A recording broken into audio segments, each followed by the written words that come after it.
My name is Chitrash Patel. मैं आपको बहुत हाउस की कृपा से एक कविता सुनाने जा रहा हूँ।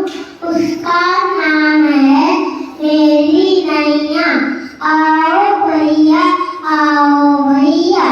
देखो ये है मेरी नैया। पैर नहीं है नहीं खिवैया, जल पर करती था थैया। बुला रहे हैं शेषव के भैया। नैना आऊं देखो ये है मेरी नैया।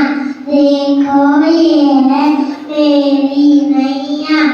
बिन पैसे चढ़ सके ना भैया, ऐसा कभी न करना भैया। ये तो है कागज की नैया। Thank you.